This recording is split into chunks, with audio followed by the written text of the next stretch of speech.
Baik, assalamualaikum warahmatullahi wabarakatuh. Di video kali ini saya akan mempresentasikan jawaban bisnis pitch dari mata kuliah Praktikum Basis Data. Oke, soal yang pertama itu menampilkan use case table untuk produk digitalnya.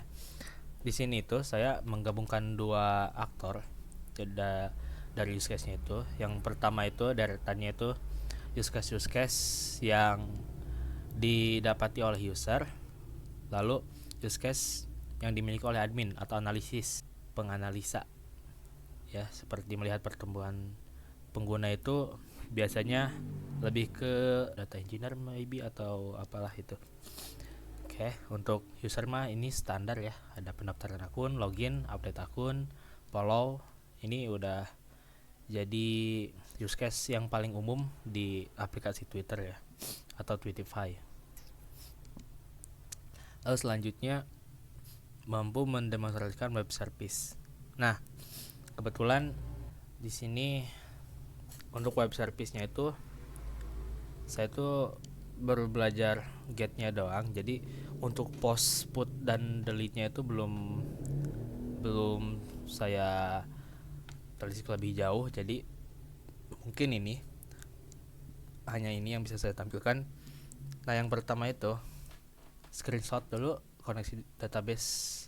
Di sini ada poin screenshot koneksi database dari bahasa pemrograman yang dipilih. Kebetulan bahasa pemrograman yang saya pilih itu PHP. Dan cara pengkoneksiannya itu menggunakan PDO ya, PHP Data Object. Seperti ini. Yang kita butuhin itu variabel-variabel itu ada variabel host, ada database user, database password, ada port, dan yang paling penting ada database name atau nama dari database. Nah, jika berhasil connect, maka akan memunculkan output seperti ini. Dan sudah saya coba dan hasilnya berhasil. Nah, lalu kita lanjut ke web service, poin web service. Saya menggunakan PHP Slim karena bahasa pemrograman yang saya pakai adalah PHP. Sebenarnya nggak melulu harus PHP Slim ya, bisa pakai PCPI dan lain-lain gitu, walaupun bahasa pemrogramannya itu beda gitu. Cuman di sini saya pakai PHP Slim aja. Saya udah nyari tutorial, cuman rata-rata itu tutorialnya itu dari luar dan kayaknya gak bakal keburu. Dan adapun tutorial dari Indonesia itu banyak yang udah lama lah, udah kelewat, jadi nggak update gitu. Terakhir update itu di PHP Slim versi yang ketiga, sedangkan sekarang itu udah versi berapa lah.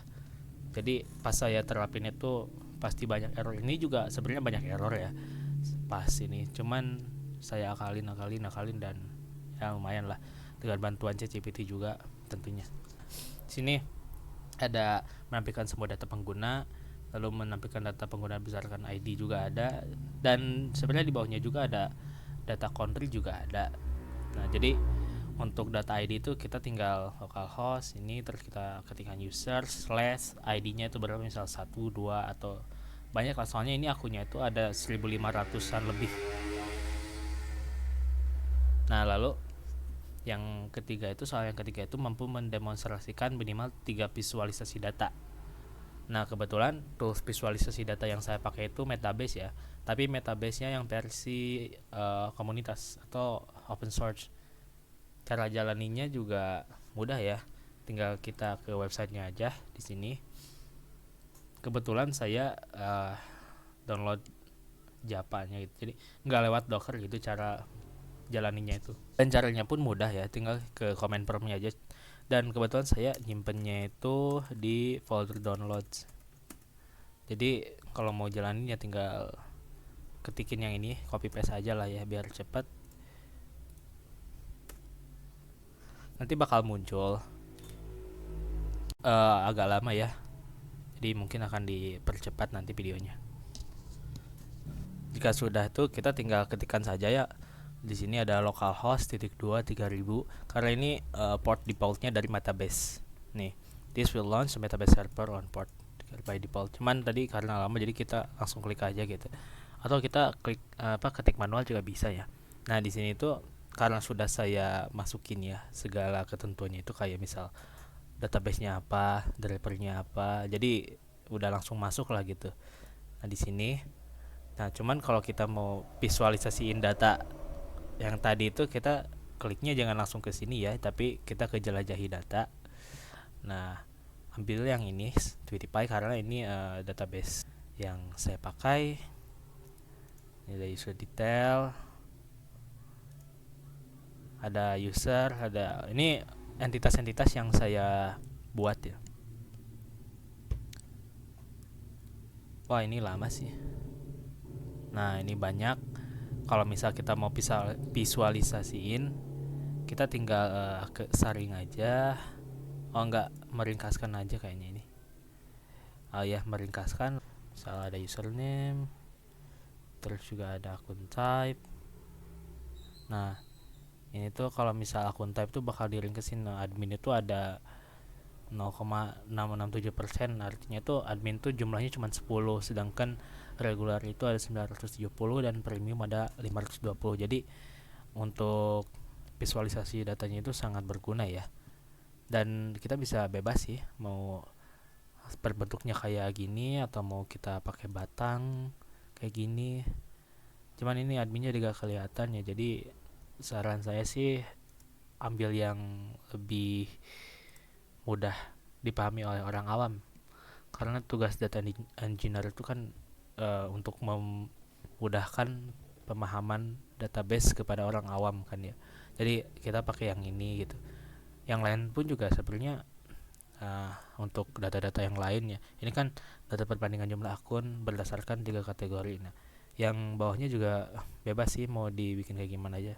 Nah, ini saya pakai batang karena tidak ada data yang kayak admin gitu tadi. Tadi kan kecil ya. Nah, ini rata-rata pada banyak gitu. Jadi pakai yang kayak ginian juga bisa sih sebenarnya. Nah, saya sengaja ini untuk visualisasi datanya itu beda-beda si ininya, biar biar kaya aja gitu, nggak datar lah, nggak monoton. Nah, lalu soal berikutnya, mampu mendemonstrasikan penggunaan minimal 3 built-in function dengan ketentuan 1 regex, 2 substring, 3 sisanya itu bebas ya. Yang pertama dulu dari mulai di regex ya. Regex itu regular expression. Kalau di matkul TBW itu udah pernah dipelajari ya. Cuman pada prakteknya itu belum. Nah, jadi di sini saya mengambil contoh yang paling mudah, sangat mudah ini. Jadi di sini itu ada select regex matches. Jadi si fungsi ini tuh mengembalikan array hasil kecocokan jika ditemukan dan null jika tidak ada kecocokan. Nah, kita bakal coba di the beaver ya. Udah nyiapin. Nah, seperti ini. Cuman si first name ini didapat dari tabel user detail ya. Nah, ada 12, di mana 12 data ini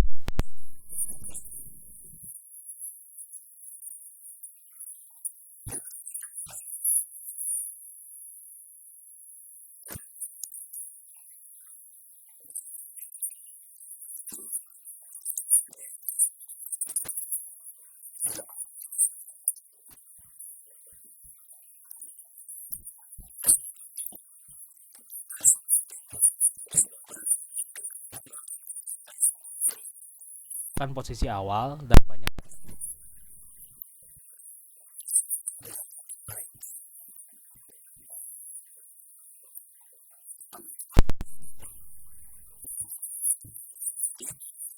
itu adalah panjang, yang ini tuh yang 4 itu. Tapi di sini mungkin akan terlihat lebih kompleks ya, karena saya tuh tujuannya itu pengen ngambil ngambil ini kan join join data itu kan tipenya itu data ya. Jadi bukan integer. Nah, sebelum kita ambil substring itu harus menerima dulu yang join date itu kan asalnya itu tipe datanya itu date. Kita ubah dulu jadi varchar ya melalui case. Ini juga case itu masuk ke built-in function gak sih? Masuk sih harusnya. Oh ya, untuk kalian ketahui ya, join date itu isinya itu tahun, bulan, lalu tanggal. Nah, di sini tahunnya dulu ya. Terus yang diambil itu kan 4-nya, berarti tahun yang diambil itu.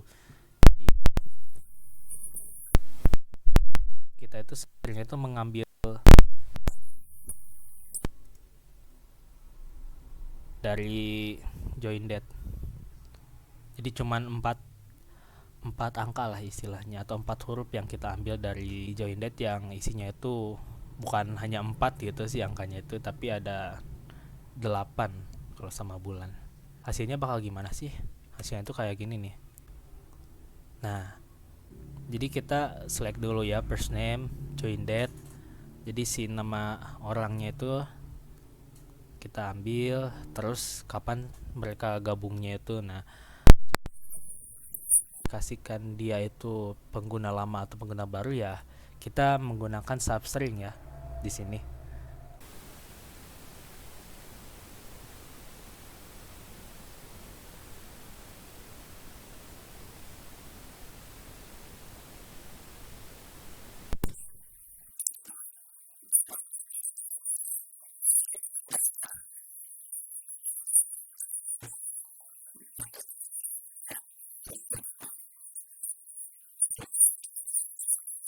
Jadi concat itu nah, fungsi ini biasanya itu menerima parameter berupa string yang akan digabungkan. Saya itu menggabungkan menjadi satu gitu. Jadi seperti ini. Saya kalau gak di concat itu nanti bakal ada nama first name itu, lalu ada last name. Kan jadinya 2 tabel.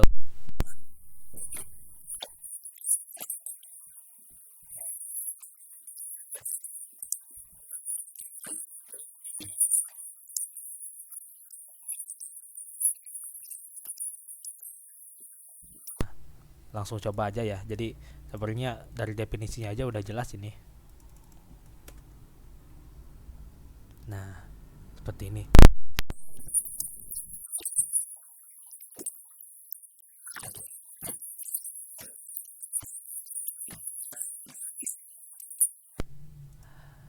Kalau kebalikan dari upper ya. Nah, selanjutnya mampu mendemonstrasikan dan menjelaskan penggunaan subquery pada produk digitalnya. Nah, jadi singkatnya itu subquery itu query di dalam query gitu.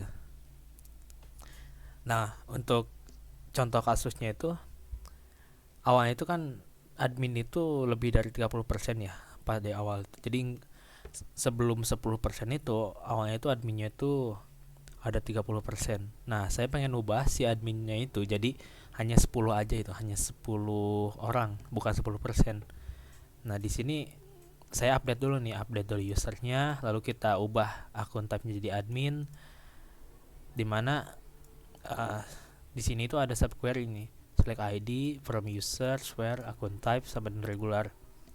Jadi sebelum ke sini juga sebenarnya saya itu di belakang layar itu udah update semua akun type yang tipenya admin itu saya ubah dulu ke regular. Jadi setelah semua regular, nah lalu saya ubah lagi 10 jadi admin lewat ini. Jadi artinya itu kalau misal subquery itu sangat berguna ya jika kita menemukan data yang lebih spesifik atau dikira itu lebih kompleks untuk kita buat di query. Jadi ini sangat berguna tentunya. Lalu selanjutnya itu mampu mendemonstrasikan dan menjelaskan penggunaan transaction pada produk digitalnya. Nah, transaksi itu adalah unit kerja dalam database yang terdiri dari satu atau lebih operasi yang harus dijalankan dalam satu kesatuan. Nah, singkatnya itu kalau misal satu gak jalan, yang lainnya juga gak bakal jalan. Itu adalah definisi singkat dari transaksi. Untuk source code-nya itu seperti ini ya. Jadi transaksi itu dimulai dari begin, diakhiri dengan commit. Nah, lalu setelah saya membuat ini kan defaultnya itu monthly semua ya. Nah, jadi saya itu pengen update lah, ada 10 10 user yang mereka itu nggak monthly gitu levelnya itu, jadi annual, jadi per tahun dia langganannya itu. Nah di sini juga pasti beda ya, 2023 2024. Kalau ini kan dari 11 ke 12 bulannya gitu yang berubah, kalau ini tahun yang berubah. Nah dibikinlah ini update di sini setelah insert lalu update. Ada subquery juga di sini ya. Pokoknya kalau ada ini tuh pasti subquery, walaupun subquery itu sebenarnya jenisnya itu banyak ya. Lalu kita akhiri dengan commit.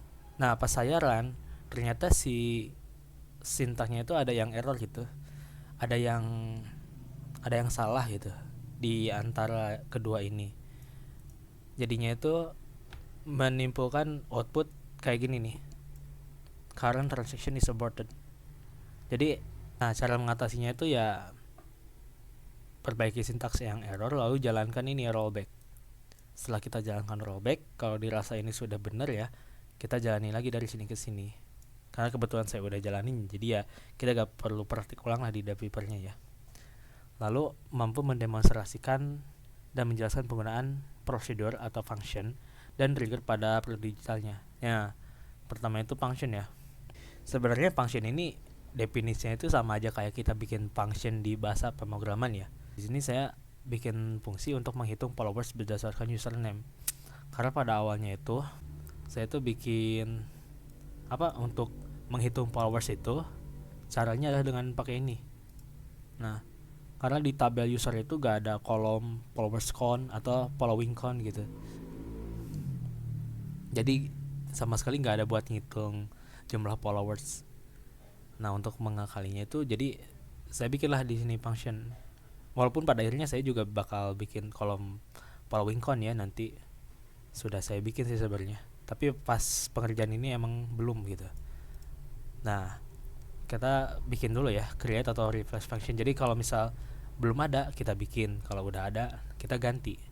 Nah ini seperti ini, mengembalikan int karena menghitung followers itu kan nanti output yang diharapkan itu berupa angka kan, jadi integer gitu. Jadi as declare, nah seperti ini, declare itu followernya, lalu kita begin, kita select dulu ya semua, select semua ID-nya itu bisa followers ID ya, followed atau following. Nah yang ini dihitung semuanya dari tabel followers itu. Nah ini logikanya seperti ini, karena jika saya jelasin nanti pasti bakal panjang sih. Di bawahnya itu ada language dimana saya menggunakan PostgreSQL. Nah jadi setelah kita bikin function yang ini, cara manggilnya itu ya kita tinggal panggil functionnya aja, panggil function, lalu username itu isi sama username yang mau kita cari ya. Nah ini jadi di sini tetap username, cuman si username yang ini tuh kita perjelas lagi di where username sama dengan apa gitu. Oh udah ada sebenarnya tapi gak apa-apa. Nah ada 4889 followers dari username seperti ini yang bernama Gilang 822. Lalu selanjutnya itu trigger ya. Trigger itu objek dalam database yang secara otomatis menjalankan perintah SQL. Jadi ketika kita memanipulasi data, bisa itu insert, update, dan delete, nanti itu trigger itu bakal jalan. Jadi sebagai apa ya istilahnya itu, sebagai trigger yang berguna untuk memperbarui data gitu istilahnya itu. Cara bikinnya gimana? Ya sebenarnya hampir mirip sih sama pas kita bikin function ya. Nah fungsi ini akan dijalankan oleh trigger ketika terjadi operasi insert dan atau delete gitu pada tabel follows. Nah seperti ini. Setelah mendefinisikan fungsi, kita tuh barulah dibikin triggernya itu. Jadi sebenarnya trigger itu sebelum bikin trigger itu kita bikin dulu fungsinya gitu. Ini trigger itu lebih simpel sih sebenarnya, seperti ini. Nah contohnya dulu nih, kalau kita insert following kan ini asalnya tuh 4889 ya. Nah terus kita misal si followers si dari si ini tuh pengen ditambah gitu, tinggal kita jalanin yang ini nih.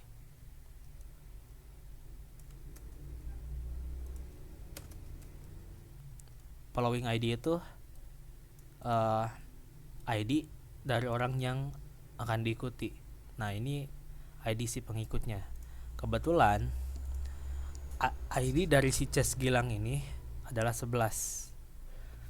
Nah, kita misal sembarang aja di sini. 88 misal.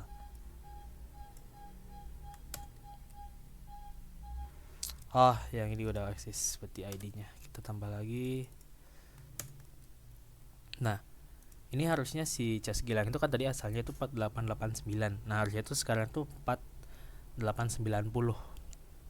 Kita cek ya.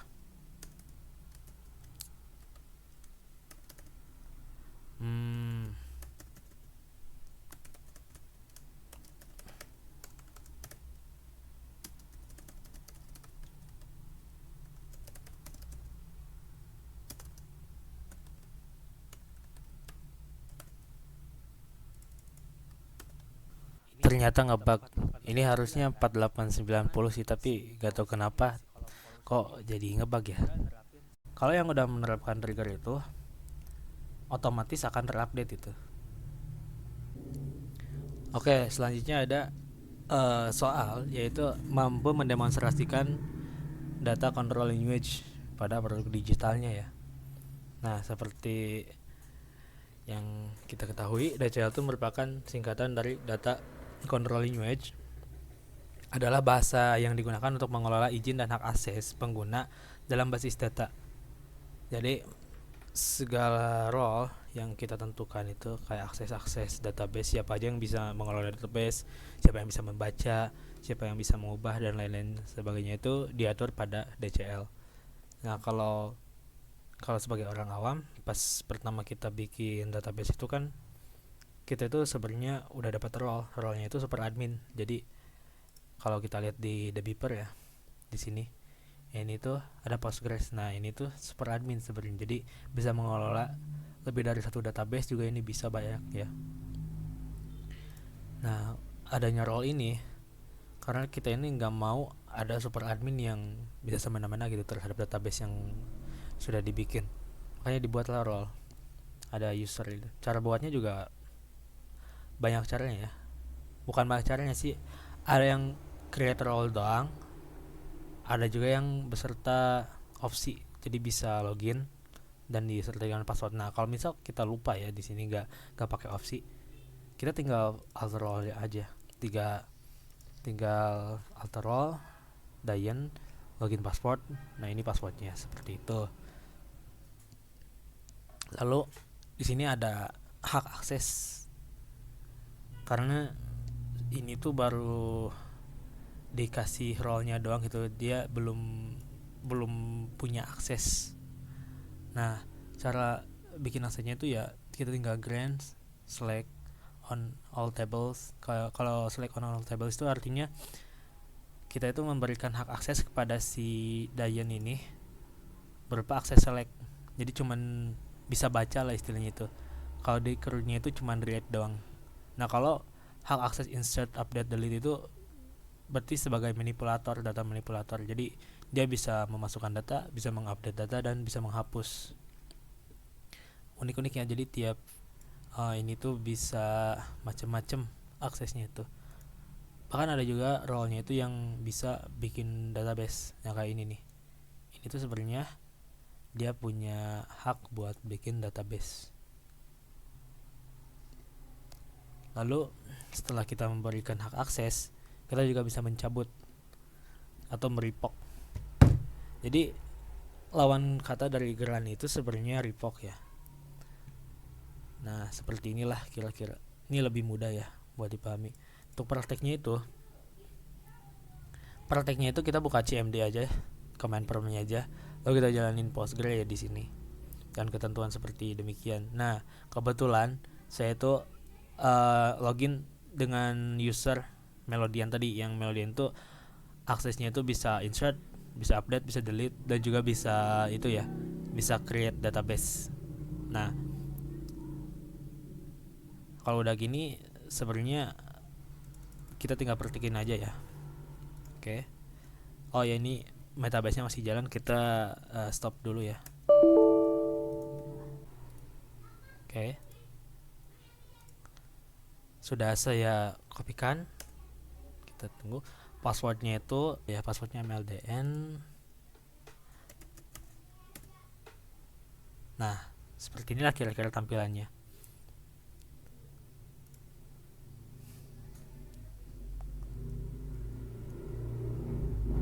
Jadi kalau misal dia mau ngambil apa ya, lebih ke membaca data itu dia agak bisa, karena dia kan cuma insert, update, delete doang ya.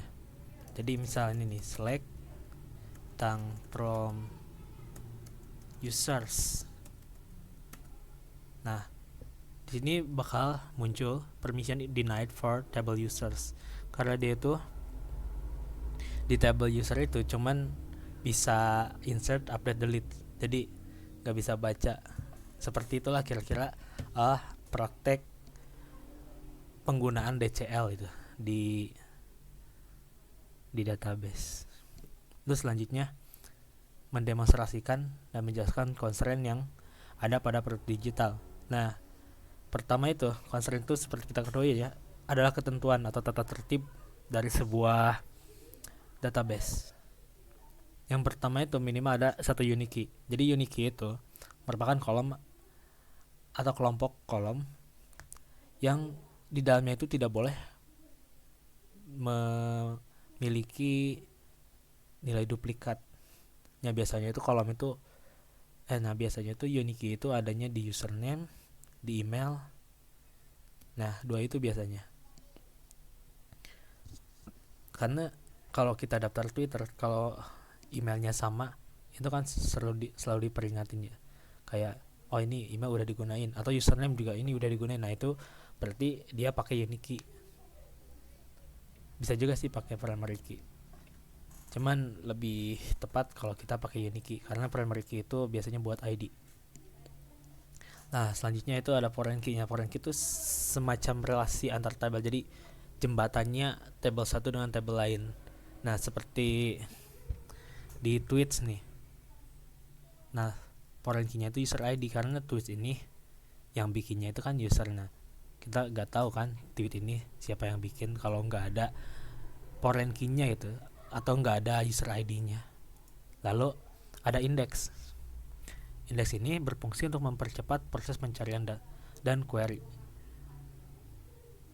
Minusnya adalah memperlambat proses manipulasi data. Nah, ini kalau pengen kelihatan banget ini perubahan dan perbedaannya itu, sebenarnya kalau datanya udah banyak, udah jutaan lah misal, pas kita mau mencari suatu data ya di tabel user atau di mana gitu, ini tuh pasti bakal lama, karena si data itu kita cari dari awal sampai akhir, dan itu pasti memakan waktu yang sangat lama lah istilahnya. Nah, untuk mempermudahnya ya kita tambahkan indeks. Dan seperti yang saya ketahui, sebenarnya pas kita bikin primary key itu kita sudah bikin indeks sebenarnya ya. Oke, lalu dua pertanyaan terakhir itu yang adalah mendemonstrasikan produk digital kepada publik melalui video YouTube. Nah, ini video ini nanti saya mau upload, nanti linknya saya taruh di sini. Nah, yang terakhir mendemonstrasikan UI untuk CRUD-nya.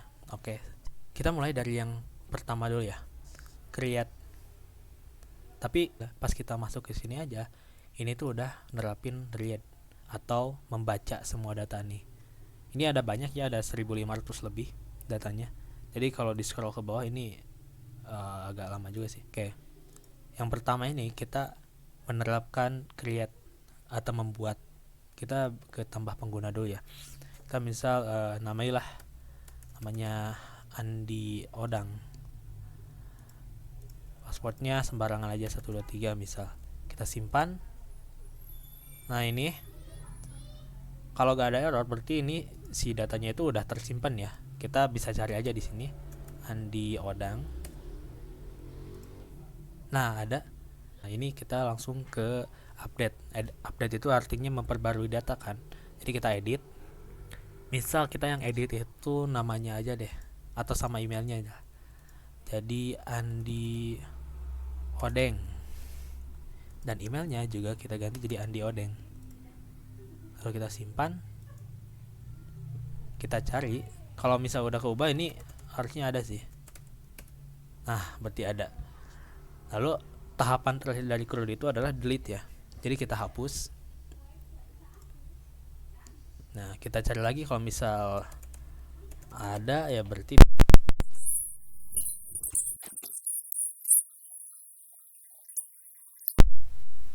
Ya, mungkin cukup sekian ya penjelasan dari UAS atau penjelasan dari jawaban bisnis pitch praktikum basis data.